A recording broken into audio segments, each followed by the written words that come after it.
acting is entirely to do with the deepest, most vulnerable part of a human being. And therefore, there is no way of dictating the right way. There is no right way in acting.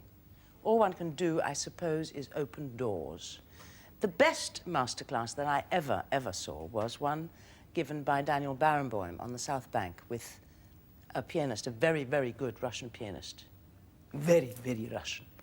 And there were two grand pianos on the stage, and Daniel Barenboim sat at the one with his hands deliberately not touching the keys, and the guinea pig in question, a brave man, played this Beethoven sonata as he was wont to play it. And it was terrific, but it was very Russian, and it was all being... The keyboard was being eaten up by passion, and the hair was going, and the nostrils were flaring, and it was all very exciting. But Daniel slowly showed that it wasn't actually Beethoven he was playing himself. And so he talked for an hour, and the gist of what he says, which meets our area of performance perfectly, is that the genius, of course, never has to justify himself. The genius wrote it. He doesn't have to explain. There will be streets of libraries of books on Shakespeare, because people will always go on attempting to plumb the mystery. And what Beethoven does, what Shakespeare does, is to compose, and what our job is as performers is to decompose. That's the way he put it. There's a word in German for it. We don't have it. We must analyze every single second of what we do. We have no music to help us. When the orchestra plays an overture for an opera, already you are surging along on the tide of a feeling that will elevate you through the matter in hand, the next 2 or 3 hours traffic on a great stage. The actor has but silence around him, and out of the air he has to conjure these odd things, words.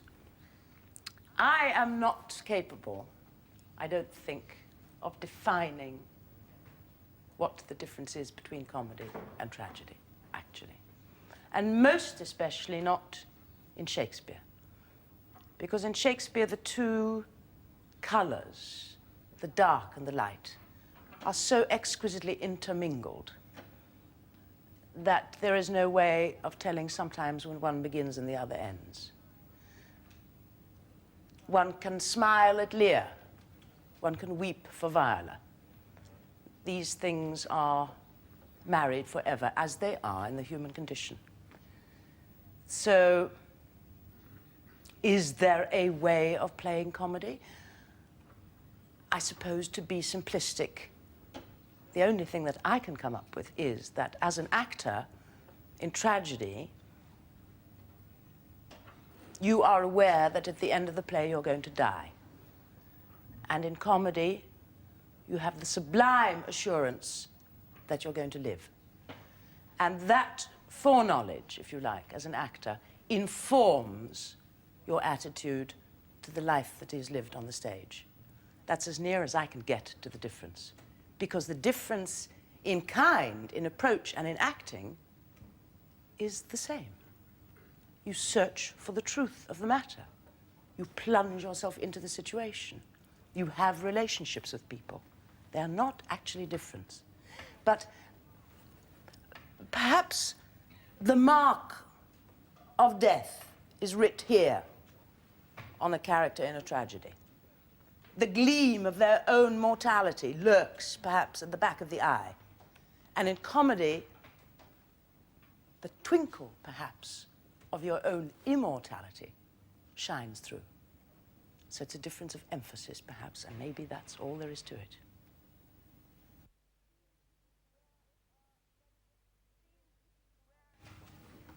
The scene where Benedict, hidden behind a bush, overhears his pals and Leonato, his host, deliberately holding a conversation to mislead him, or not, as the case may be, into believing that Beatrice, his sparring partner, the one he has absolutely never admitted lies deep in his heart, is in love with him. And he has heard, of course, what he wants to hear, but refuses to acknowledge that he wants to hear. So, Corin, you can get up off your tussock. Okay. Yes, your bit of grass. And come and be brave. What I'd like you to do is quite simply to read it, first off. This can be no trick. Well, just sit and read it. This can be no trick. The conference was sadly But I born. want you to read it. Plunge yourself into Benedict's Right. situation, even though you're sitting. This can be no trick. The conference was sadly born. They have the truth of this from Hero. They seem to pity the lady. It seems her affections have their full bent. Love me? Why, it must be requited. I hear how I am censured. They say I will bear myself proudly if I... 3 times faster. If I perceive the love come from her. They say, too, that she would rather die than give any sign of affection. I did never think to marry. I must not seem proud. Happy are they that hear their detractions and can put them to mending. They say the lady is fair, 'tis a truth, I can bear them witness, and virtuous, 'tis so, I cannot reprove it, and wise but for loving me. By my troth, it is no addition to her wit, or no great argument of her folly, for I will be horribly in love with her. I may chance have some odd quirks and remnants of wit broken on me, because I have railed so against marriage, but doth not the appetite alter? A man loves the meat in his youth that he cannot endure in his age. You're slowing down. Shall quips and sentences and these paper bullets of the brain awe a man from the career of his humour? No. The world must be peopled. When I said I would die a bachelor, I did not think I should live till I were married. Here comes Beatrice. By this day, she's a fair lady. I do spy some marks of love in her. Okay, now, get up. Did anybody understand anything? Hands up who understood what that speech was about. Yes, but you probably know it. Do you? Yes. Yes. Anybody else? 3 out of many who didn't. All right. Why, do we think? Because you hadn't come to grips with it. I don't want each sentence to sound the same. Right. Discover the differences, and therefore the tremendous journeys that you have to make in really quite a short speech. Yeah. This can be no trick. The conference was sadly born. They have the truth of this from Hero. What does sadly born mean? Serious. Serious.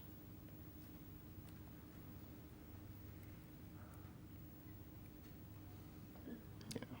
This can be no trick. Why? Because the conference was sadly born. Yes. What else? And they have the truth of this from Hero. And is Hero trustworthy? Hero is virtuous. Yes. You're sure of that? Yeah. They seem to pity the lady, it seems. Her Which affections. lady? They seem to pity Beatrice. Pity her? Why? Because she loves me.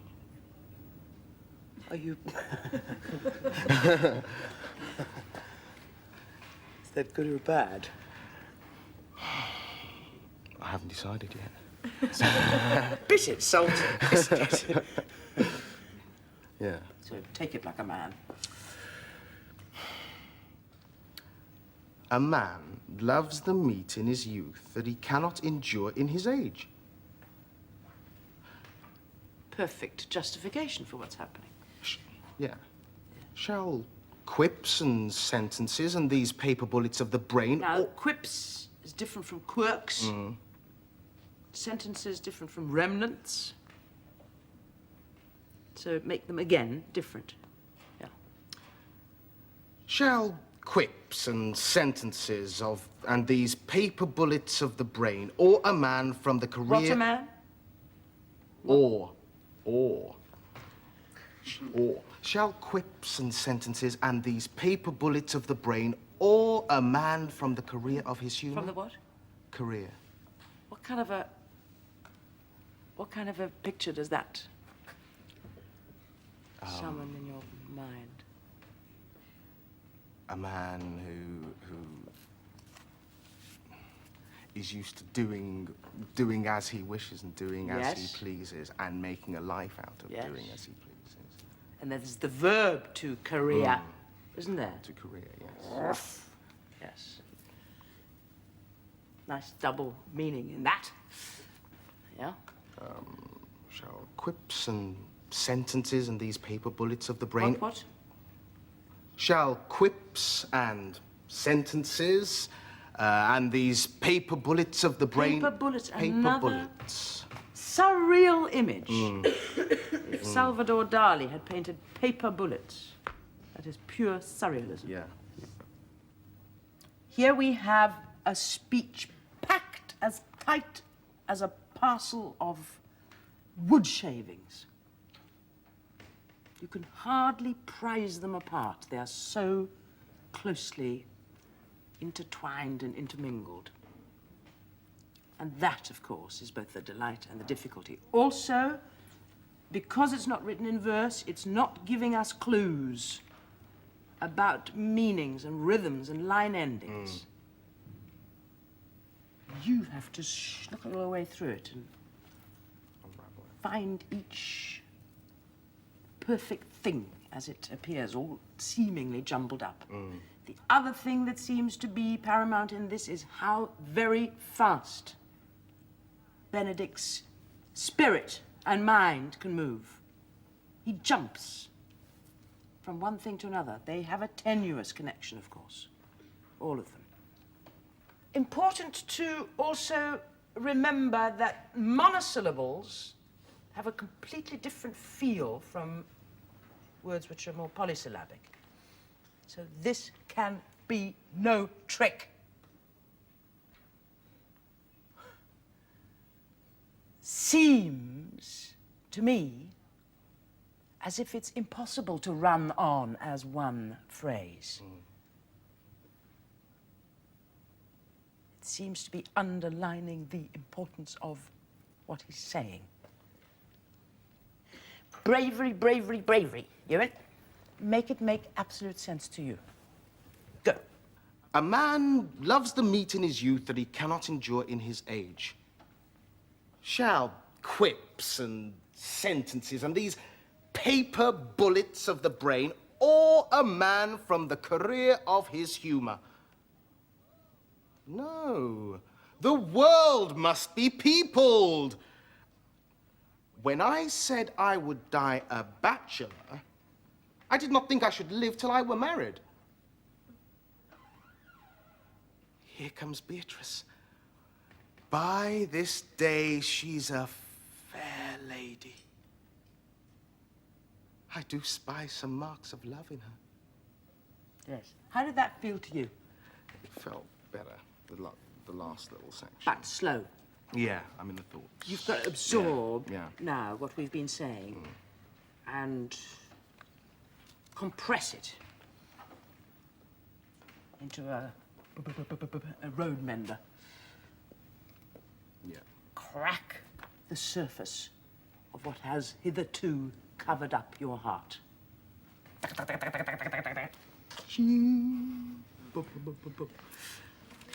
Yeah. That's what you've got to do. Just for fun, Andrew.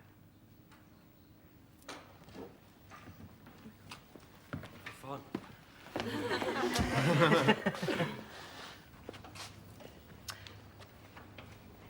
Are you brave enough just to dive in? Why ever not? Why ever not? Take one phrase each of the speech and yell it at each other. Perhaps you ought to be there and there, a bit more on the light. Just a bit further down. This can be no trick. The conference was sadly born. They have the truth of this from Hero. They seem to pity the lady. It seems her affections have their full bent. Love me? Why, it must be requited. I'd hear how I am censured. They say I will bear myself proudly. If I perceive the love come from her. They say, too, that she will rather die than give any sign of affection. I did never think to marry. I must not seem proud. Happy are they that hear their detractions and can can put them to and can put them to mending. They say the lady is fair. 'Tis a truth. I can bear them witness. And wise. And virtuous? Sorry. They say the lady is fair. 'Tis a truth. I can bear them witness. And virtuous. 'Tis so. I cannot reprove it. And wise, but for loving me. By my troth, it is no addition to her wit, nor no great argument of her folly. For I will be horribly in love with her. I may chance have some odd quirks and remnants of wit broken on me, because I've railed so long against marriage. But doth not the appetite alter? A man loves the meat in his youth that he cannot endure in his age. Shall quips and sentences and these paper bullets of the brain awe a man from the career of his humour? No, the world must be peopled. When I said I would die a bachelor, I did not think I should live till I were married. Here comes Beatrice. By this day, she's a fair lady. I do spy some marks of love in her. Lovely. Now that begins to make sense, doesn't it? Pressure, pressure, pressure, pressure, pressure. Would you now like to take it all upon yourself, since your blood is up? It's the feeling of a pressure cooker, really, isn't it? Of this bullet-like blurt. But I would like you both, if you... There's no reason why not. To go...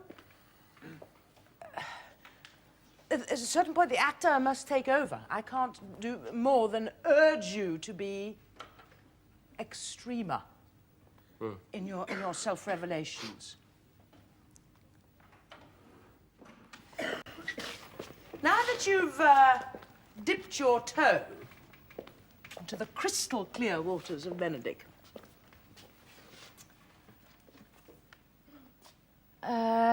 make your own decision about how would you like to begin that? Just for the hell of it. There's a nice barrier there you could crawl out of.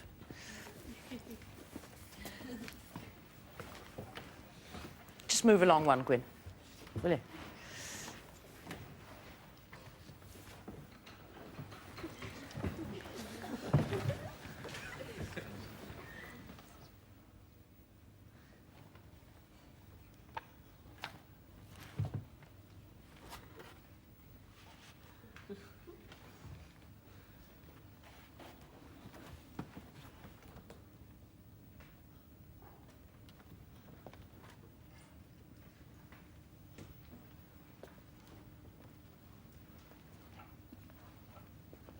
See, you've lost it.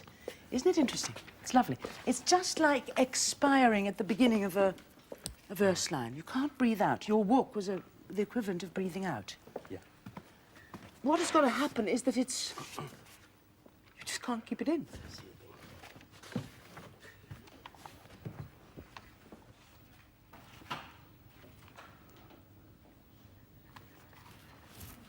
Speak. This can be no trick. Stay down there. What? I Can didn't be hear no that. Trick. What? This can be no trick. What? This can be no trick. Can't hear. I've gone deaf. This can be no trick. Oh, why? The conference was sadly born. Oh. They have the truth of this from Hero. Oh, well, of course. They seem to pity the lady. Oh. It seems her affections have their full bent. Whew. Love me? Why? It must be requited. I hear how I am censured. They say, I will bear myself proudly if I perceive the love come from her. Oh, no. They say, too, that she will rather die than give any sign of affection. I did never think to marry. I must not seem proud. They say the lady is fair. 'Tis a truth. I can bear them witness. Oh, good. Now I'm beginning to see that the guy's a little bit in love. Yes, go on. And He virtuous. wouldn't sit like that. I don't know why, but he wouldn't. And virtuous. 'Tis so. I cannot reprove it. And wise. But for loving me? By my troth, it is no addition to her wit, nor no great argument of her folly, for I will be horribly in love with her. Say that made you faint. Just say that whole revelation of I will be horribly in love with her makes you faint.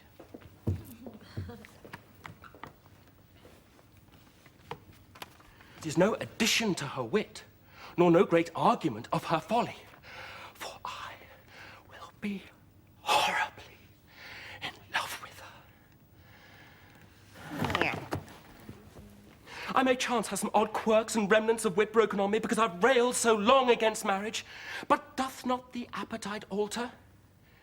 Shall these quips... The man loves the meat in his youth. Oh, sorry. The man loves the meat in his youth that he cannot endure in his age. But too reasonable.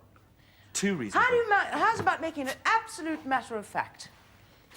A man loves the meat in his youth that he cannot endure in his age. Finish. Shall quips and sentences and these paper bullets of the brain awe a man from the career of his humor? No. The world must be peopled. Now, you don't feel that's right, and I don't feel it's right. Do you know why? You did that, which made me... Well, paper bullets of the brain. Have enough of the brain, want more of the heart now. Yeah. There is somewhere surging beneath there a crescendo, to speak in musical terms. Which you can't cop out of. A man loves the meat in his youth that he cannot endure in his age. That's enough for us to know I'm going to change. Okay. Why don't you go?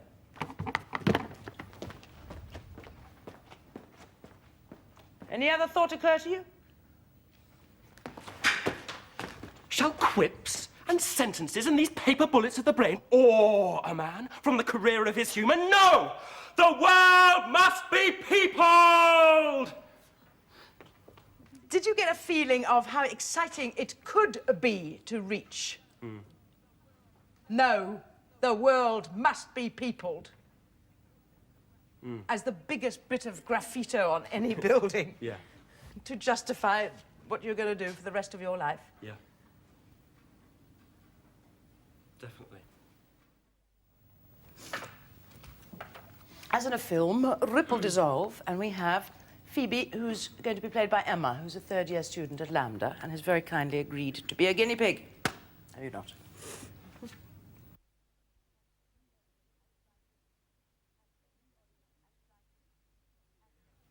As You Like It has everybody in an extreme state of passion. If ever one could envisage what falling in love means, it actually happens before your very eyes in As You Like It. The common executioner whose heart the accustomed sight of death makes hard falls not the axe upon the humbled neck, but first begs pardon. He's gone quite extreme about executioners, hasn't he? See, the extravagance of love is so good in Shakespeare plays, isn't it? You have never to ask yourself, I think, why? I remember asking a director a very long time ago when I was playing Lady Anne in Richard III, but why does she fall in love with Richard III? He's so beastly to her. And he said, don't ask. Just do it. She does.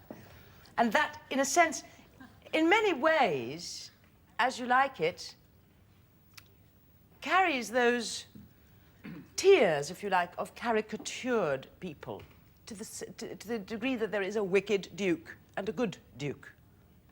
And there's no rhyme nor reason why they're wicked. They just are wicked and or good. Being in love comes to the same plummeting and tumultuous experience. It's there or it's not. And he's got it real bad. The common executioner whose heart the accustomed sight of death makes hard falls not the axe upon the humbled neck, but first begs pardon.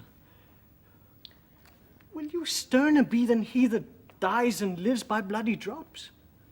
I would not be thy executioner. I fly thee, for I would not injure thee. Thou tell'st me there is murder in mine eyes. 'Tis pretty sure and very probable that eyes that are the frailest and softest things, who shut their coward gates on atomies, should be called tyrants, butchers, and murderers. Now I do frown on thee with all my heart. And if mine eyes can wound, now let them kill thee. Now counterfeit to swoon. Why, now fall down. But really dare him to, because actually you're bringing up quite a good analogy here. He's saying your eyes are murderers. Okay, then death ray. See, when you're out of love, somebody being in love is such a bore, isn't it? It's just terrible. Lie not to say mine eyes are murderers. Well, now show the wound mine eye hath made in thee. Well, scratch thee but with a pin, and there remains some scar of it. Lean upon a rush, the cicatrice and capable in pressure thy palm some moment keeps. But now mine eyes, which I have darted at thee, hurt thee not. Nor, I am sure, there is no force in eyes that can do hurt. The sweetness of your voice is a little belying the absolute rationality of what she's saying, which is terribly, terribly easy to follow, actually. If you scratch through the pin, I can see the blood. If you lean on a piece of grass, there's an indent in your palm until it goes away. Those are real things. Those have real effects on bodies. But eyes, you're talking rubbish. Go on. And are you listening to the verse? Verse is a wonderful, it's like taking a wave. It's like surfing on a wave. It will carry you right through to the end of the line, and then there's a breath of thought before the next one begins. Doesn't run on the way prose does.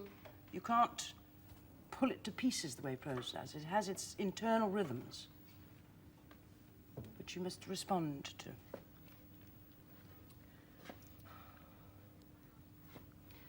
Now show the wound mine eye hath made in thee. Scratch thee but with a pin, and there remains some scar of it. Lean upon a rush, the cicatrice and... Yes, but if you're going to lift that hand, use it. Don't do this stuff. Shakespearean no theatre. No. Don't need those hands. It's all in the words, yeah? Oh, dear Phoebe, if ever, as that ever may be near, you meet in some fresh cheek the power of fancy. Fresh, new one, not mine.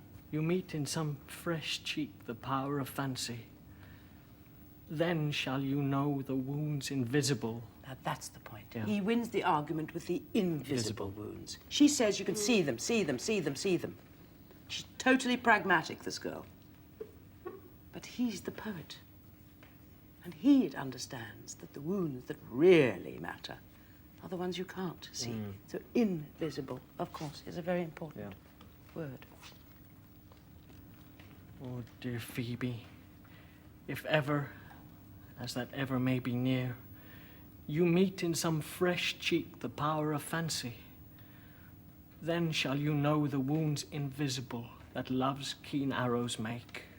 But till that time, come thou not near me. And when that time comes, afflict me with thy mocks. Pity me not, as till that time I shall not pity thee. There, you see. Now, what's she saying? What is she saying there? What I can't stand is you being soppy. Even if I suffer, don't pity me. Don't get sorry for me. Don't be soft with me. Don't be kind to me. I can't stand it. No? So use those words, pity. It's pity she can't bear. And can't give. Because he says, sweet Phoebe, pity me. No, no, no, no, no, 1,000 times no. I'm not going to pity you. Yes?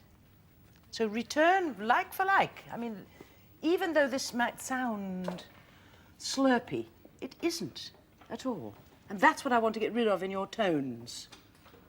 The paintings of slurp. You know what I mean? Keep it very pragmatic, very factual, very tough. And you very sore inside. Come thou not near me, and when that time comes, afflict me with thy marks. Pity me not, as till that time I shall not pity thee. And why, I pray you?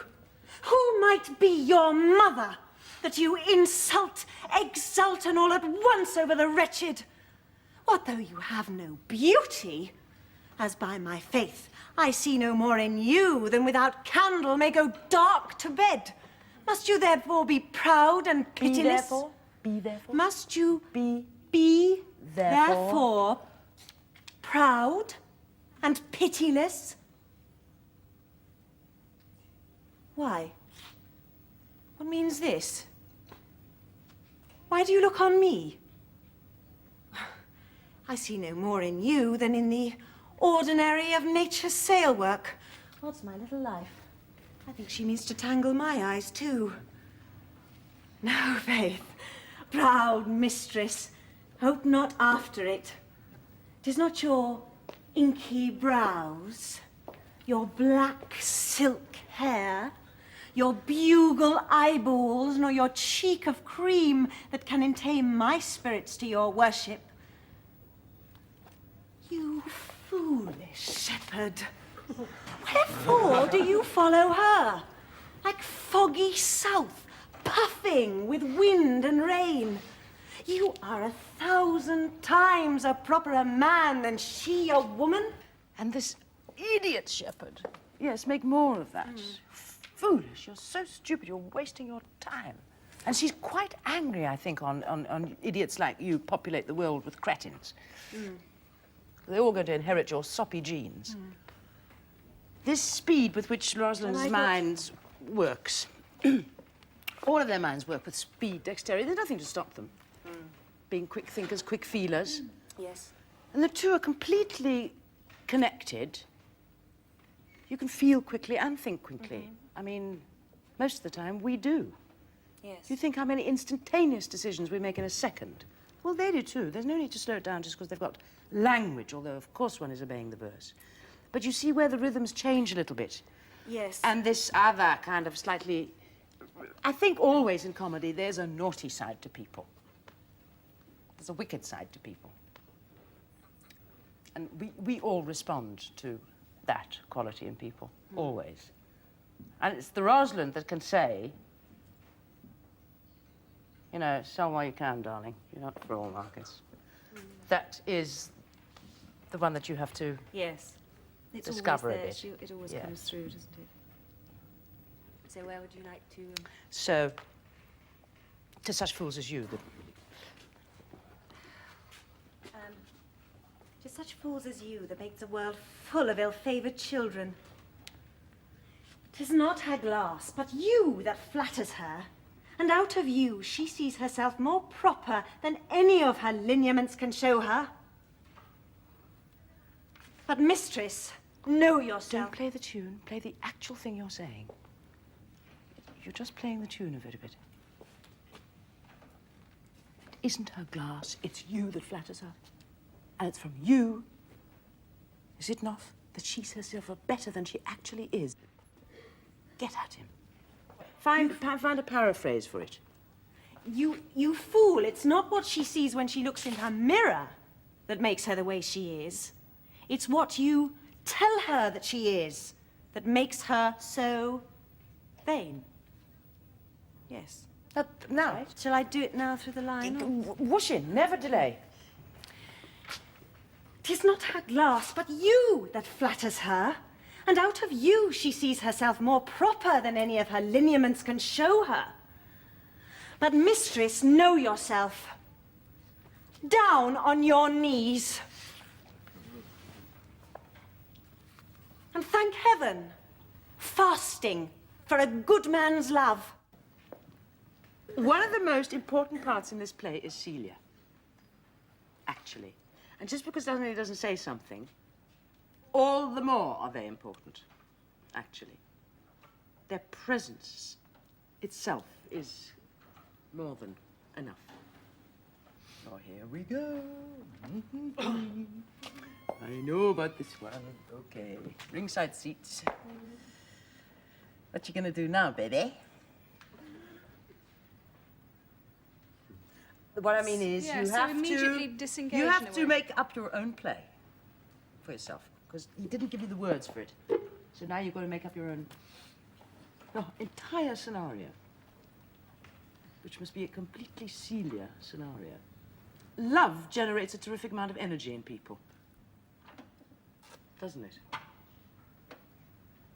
And the opposite, a kind of lethargy of the spirit. And until Celia's prince in the form of Oliver comes along and kisses her awake, she's quite sleepy most of the time. So I want you to be very, very, very specific about her. And the way she moves, and the way she sits. I think she's quite good at making herself comfortable on branches, hummocks, tufts, hillocks, and all kinds of nooks and crannies filled with bits of leaf and ants and things. But she's quite good at that. Bit of a survivor. Right. And I don't think she smiles in approbation all the time at all. I think. Can we go again?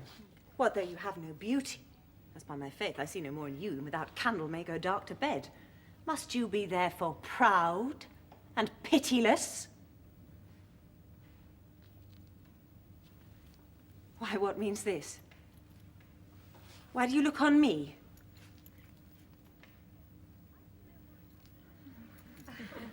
I see no more in you than in the ordinary of nature's sail work. Odds my little life. I think she means to tangle my eyes, too.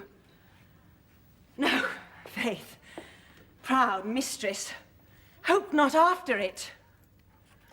'Tis not your inky brows, your black silk hair, your bugle eyeballs, nor your cheek of cream that can entame my spirits to your worship.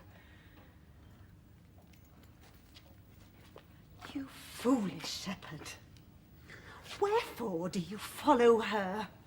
Like foggy south, puffing with wind and rain. You are 1,000 times a properer man than she, a woman. 'Tis such fools as you that make the world full of ill-favoured children. 'Tis not her glass, but you that flatters her. And out of you she sees herself more proper than any of her lineaments can show her. But mistress, know yourself. You were quite nice down there. Should I say down Come there? down to my level. I want to talk to you. But mistress, know yourself. Down on your knees. And thank heaven, fasting, for a good man's love. For I must tell you, friendly in your ear, sell while you can, you are not for all markets. Cry the man mercy. Love him, take his offer. Foul is most foul, being foul to be a scoffer. So take her to thee, shepherd. Fare you well. Sweet youth, I pray thee chide a year together. I'd rather hear you chide than this man woo. He's fallen in love with your foulness, and she'll fall in love with my anger.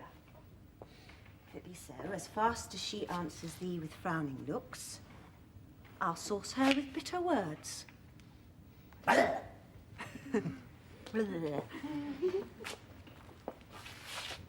Why look you so upon me? For no ill will I bear you. I pray you, do not fall in love with me, for I am falser than vows made in wine. Besides, I like you not. Oh, I quite like that. What did you find up there? Some birds. Birds circling up there. Yes. So as not to giggle. Right, good. If you will know my house, 'tis at the Tuft of Olives, here, hard by. Will you go, sister? Shepherd, ply her hard. Come, sister, shepherdess, look on him better. And be not proud, though all the world could see none could be so abused in sight as he. Come to our flock. Good. You found the way of doing it. Very good, because it was really specific. Yes? I'm reminding you, you're a shepherdess. Come to the flock. Very good. The best thing in him is his complexion. And faster than his tongue did make offence, his eye did heal it up. He's not very tall, and yet for his years he's tall. His leg is but so-so, and yet 'tis well. There was a pretty redness in his lip, a little riper and more lusty red than that mixed in his cheek. It was just the difference betwixt the constant red and mingled damask. There be some women, Silvius, had they marked him in parcels as I did, would have gone near to fall in love with him. But for my part, I love him not, nor hate him not. I love him not, I'm just not quite believing, because you're denying it with an expression. But for my part, I love him not, nor hate him not. And yet I have more cause to hate him than to love him. And yet, now I come to think of it. For what had he to do to chide at me? He said mine eyes were black, and my hair black. And now I am remembered, scorned at me. Oh, I marvel why I answered not again. Well, that's all one. Admittance is no quittance. Let's see more of this plot starting of using him as a postman.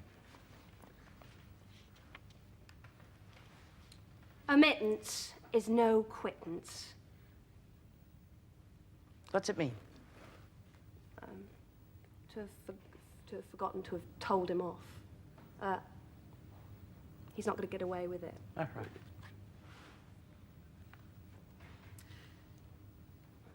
But that's all one.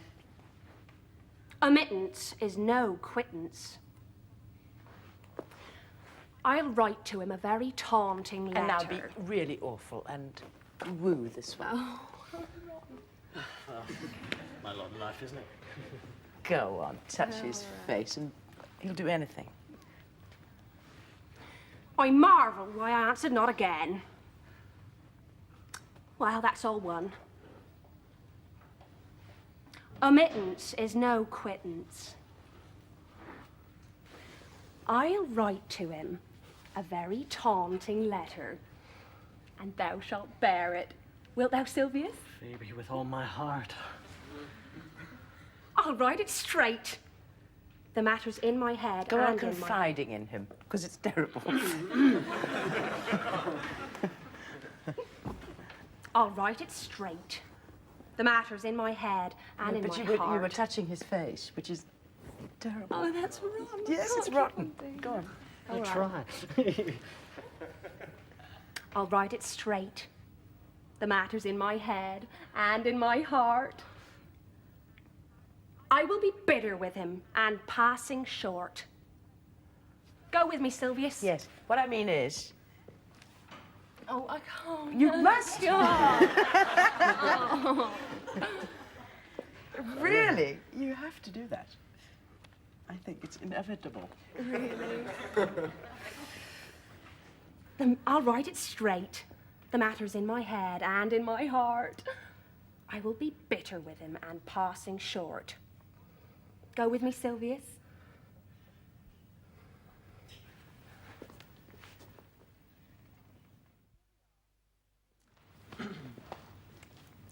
Here we are reading black marks on a page, and it sounds fine because it's in English. We all speak it, we all understand it, and yet we don't know what they're saying. We just don't hear what it is they're saying. And it's exactly the same funny experience if you turn on the radio or even the television. And in a trice, in a second, in a half a second, you can tell it's actors pretending to be ordinary people, or real people themselves actually being interviewed. You can tell immediately. What is the tone of voice? What is it? It's the personalizing of experience.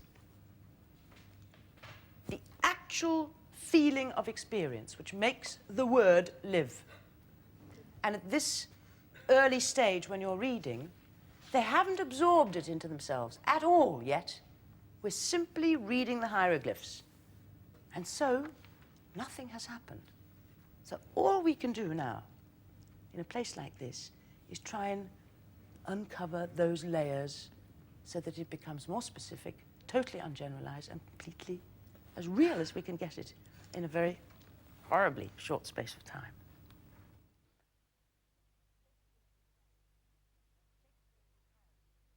Shakespeare has a great deal of mischief in him, and one of the things he absolutely loves doing in his plays is wrong-footing somebody. He loves mistaken identity, muddle. The girls, thank heavens, don't ever have to worry about clothes. We are disabused, thank heaven, from the whole range of what a woman ought to be like in Shakespeare comedies, because they have the sublime freedom of being the other sex for a bit. Viola, dressed as a boy and deeply, unrequitedly, and unannouncedly in love with Orsino, the Duke of this Never Never Land, this Illyria, this place where if love doesn't exist, it might sink into the sea and disappear. Love buoys up Illyria. So Viola, dressed as a boy, who can't tell her lover who she is in love with Orsino. Orsino, in that wonderful La Ronde, is in love with Olivia, who is not in love with him.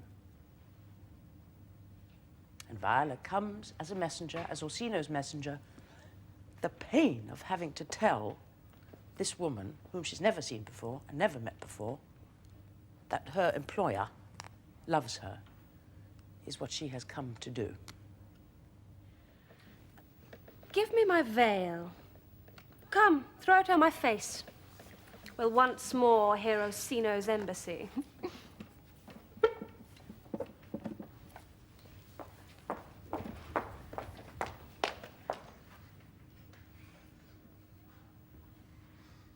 The Honourable Lady of the House.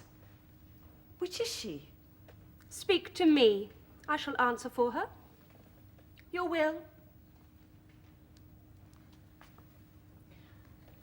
Most radiant, exquisite, and unmatchable beauty.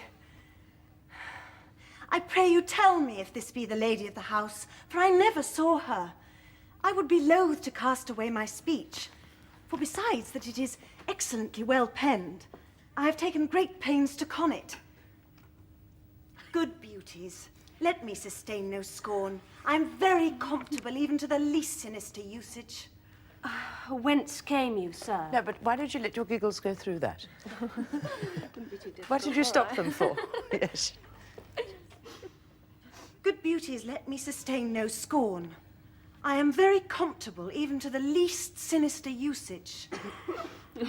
Whence came you, sir? I can say little more than I have studied, and that question's out of my part. Are you a comedian? No, my profound heart. And yet, by the very fangs of malice, I swear I am not that I play. Interest rises. Are you the lady of the house?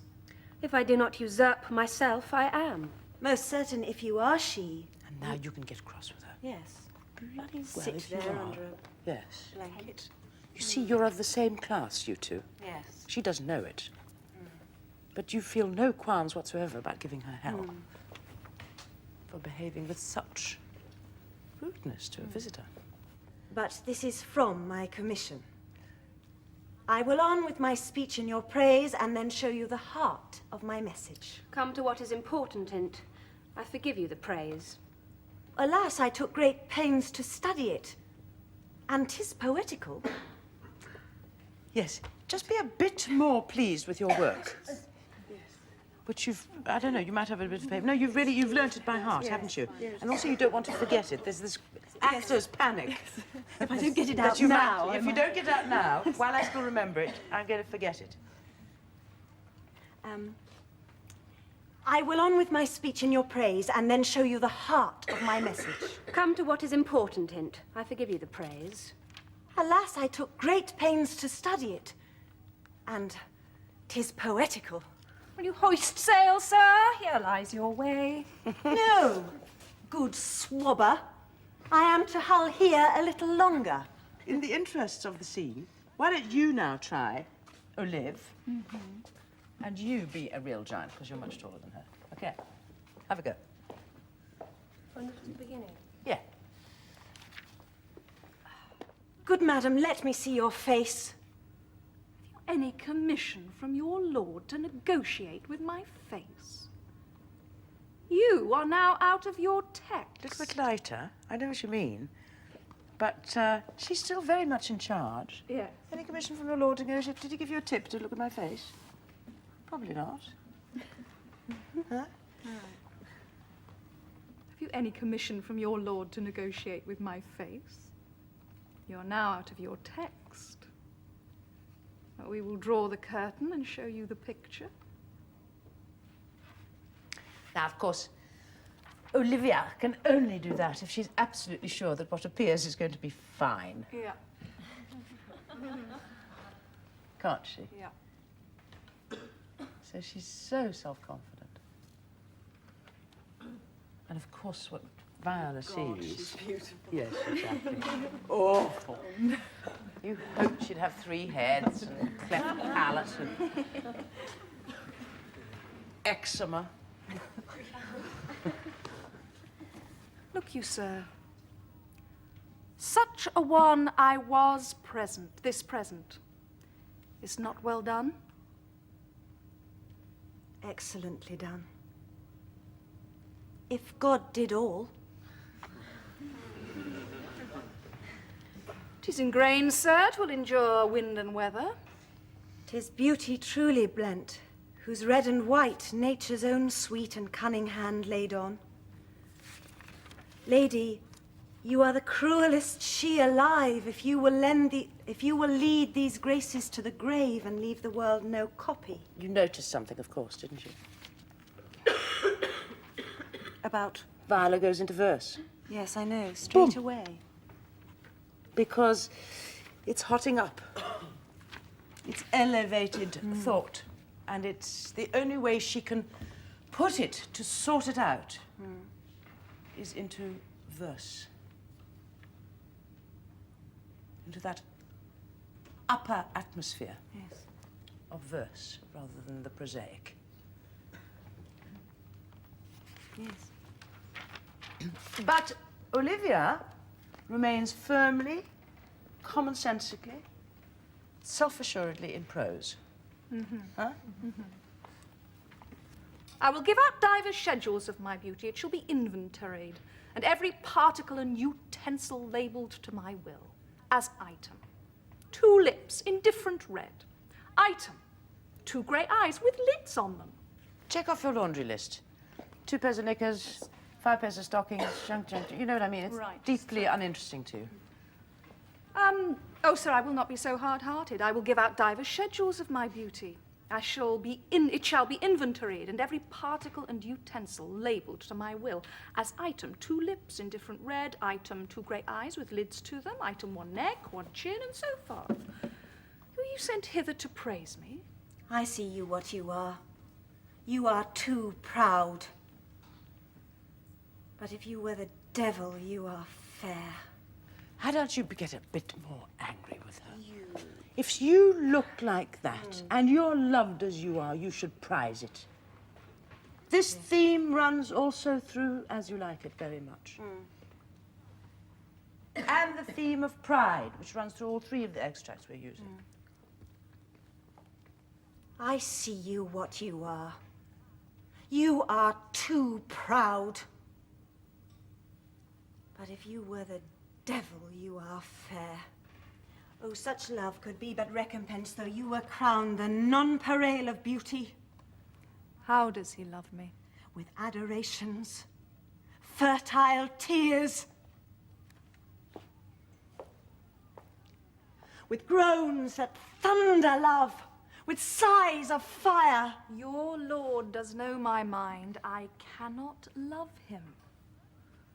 Yet I suppose him virtuous, know him noble, of great estate, of fresh and stainless youth in voices well divulged, free, learned, and valiant, and in dimension and the shape of nature a gracious person. But yet I cannot love him. He might have took his answer long ago. If I did love you in my master's flame, with such a suffering, such a deadly life in your denial, I would find no sense. I would not understand it. Why, what would you? Make me a willow cabin at your gate, and call upon my soul within the house. Write loyal cantons of contemned love, and sing them loud, even in the dead of night. Halloo your name to the reverberate hills, and make the babbling gossip of the air cry out, Olivia! Oh, you should not rest between the elements of air and earth, but you should pity me. You might do much.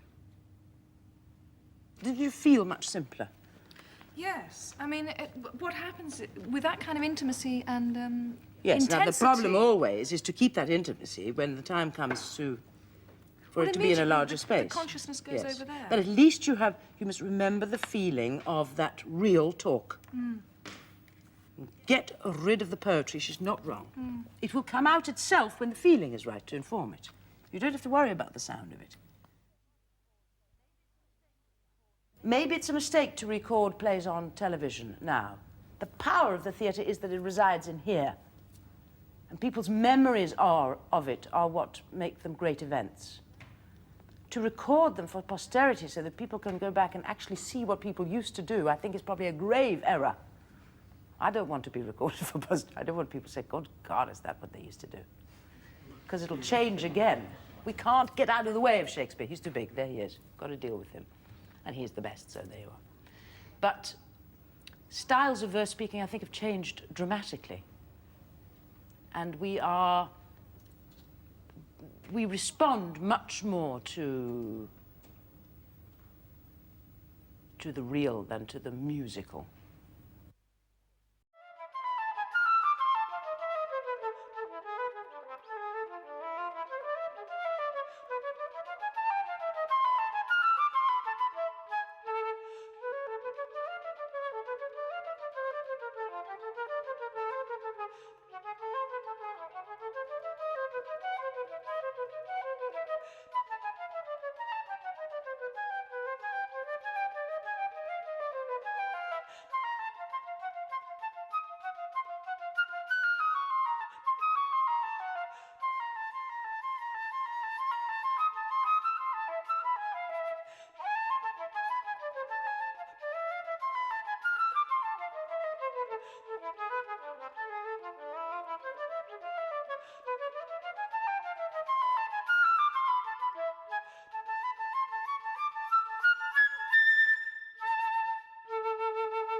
In any case, in Shakespeare, light and shade are so exquisitely mingled.